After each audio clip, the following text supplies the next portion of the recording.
Hello everyone, my name is Northern Nate, welcome back to another episode, and in today's episode I want to share with you guys one of my personal favorite series in video games, and that is the Donkey Kong Country series. Now, I want to talk to you more specifically about my memories of the Super Nintendo and the 3 Donkey Kong Country games that have been released on that system.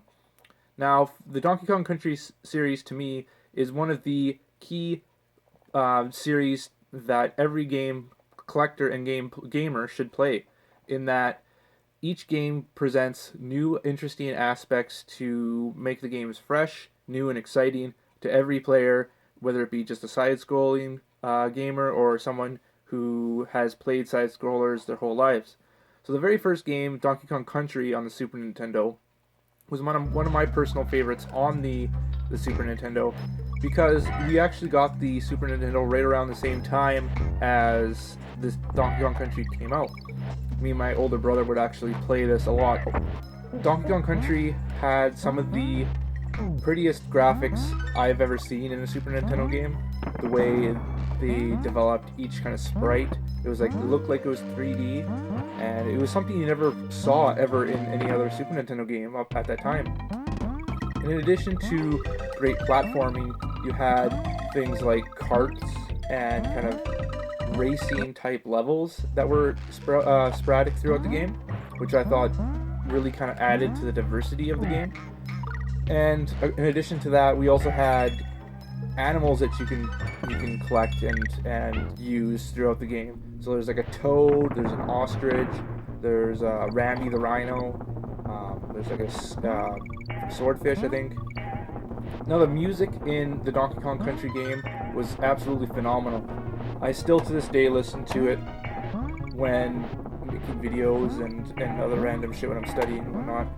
And I just love the variety of music that went on in this game. Things like the water level. My personal favorite is actually in the factory levels. That jam, to me, was just one of my favorites on the Donkey Kong Country here. So let's go ahead and talk about the second game here. This is Donkey Kong Country 2, Diddy Kong's Quest.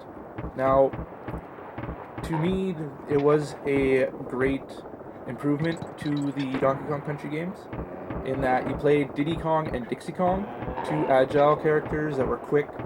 One, Dixie had her long hair in which she can float in the air so you can go further distances, which I thought was really cool. And of course, Diddy Kong was quick and agile as well. Now, what Donkey Kong Country 2 differed from the first one was that there was numerous little hidden gems that you can find, hidden levels throughout the game, and hidden collectibles. So you had things like Kong coins, I think they're called, throughout the levels, and they were through, like, if you found a hidden barrel, it would take you to a bonus level. It was either like destroy all the enemies, or collect all the coins kind of thing, or race to the end. And if you were successful, you would get a coin.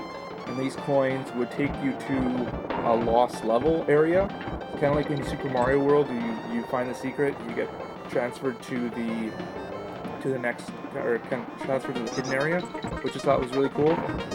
They brought over the co-op kind of style towards the game, and the music is just as good as the original. Finally, I want to talk about my last and my personal favorite of the series. It gets a lot of shit for some reason, and that is the Donkey Kong Country 3, Dixie Kong's Double Trouble.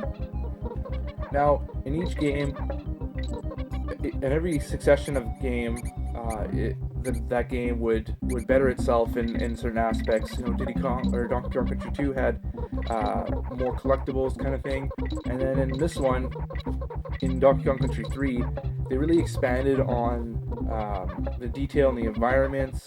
Like, I remember there's one level where you're in a forest and you're having to race through the forest in order to beat the level, because there's a giant chainsaw kind of chopping its way up towards you, and you'd have to dodge enemies and jump over gaps and whatnot.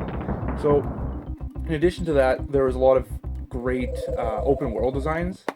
When you first start out, it's like you're a little sprite and you have to walk around this little section of map, and it would take you to different worlds. So there'd be like 2 worlds at the start, and that would unlock you a piece of boat that you would take to the boat guy. It was like Crazy Kong or whatever, the guy that used to like fly you all over before. But he gives you boats this time, and you basically go around and explore the world. And there's tons of collectibles in each level. Things like DK coins, the baddie coins that you get in the second one make a return in this one as well. And it's cool because each level would actually show you whether or not you 100% completed the level with the little flags, which I thought was pretty neat. And the animals make a return in this too, as well in the second one. But it's just a nice variety of gameplay I thought was had in Donkey Kong Country 3. A lot of you kind of have to learn how to work together more concisely in this third one. I remember one example was there's one area where you had to throw Dixie over a ledge in order to grab a switch and open the door for the baby Kong, I think his name is, or Tiny Baby, I think Kong. And I thought that was really cool. And there's also like different puzzles in which you have to roll the baby Kong onto the water, and he kind of bounces. And you learn to bounce jump, and that gets you into hidden areas. So I thought that was really cool too. These Donkey Kong Country series, I think you can get on a virtual console now for pretty cheap, which I highly recommend, because if you don't have a Super Nintendo, I think these things are going for quite a high price now for some reason. Well, because they're popular, I guess. But I mean, these are 3 essential platformer games that you need to get. I can't recommend them enough. If you enjoyed the Super Mario games, like I'm sure everybody has, or the new Super Mario games, definitely check out the Donkey Kong Country series. I'm not sure if they made them for the Game Boy Advance. I'm pretty sure they did. Yeah, there's also the Wii version and the 3DS versions. I have the 3DS version, I think, the new Donkey Kong Country, which is really fun.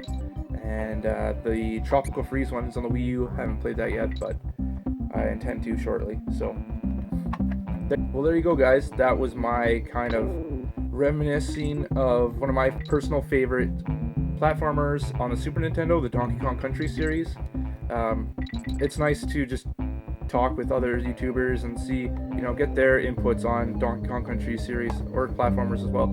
So if you've played these games before, let me know in the comments. Everybody's talked. A lot of people have talked about them on YouTube, but it's nice to, continue on talking about them to make sure to let people know, try these games, to get a hold of these games and play these games, because they're worth it.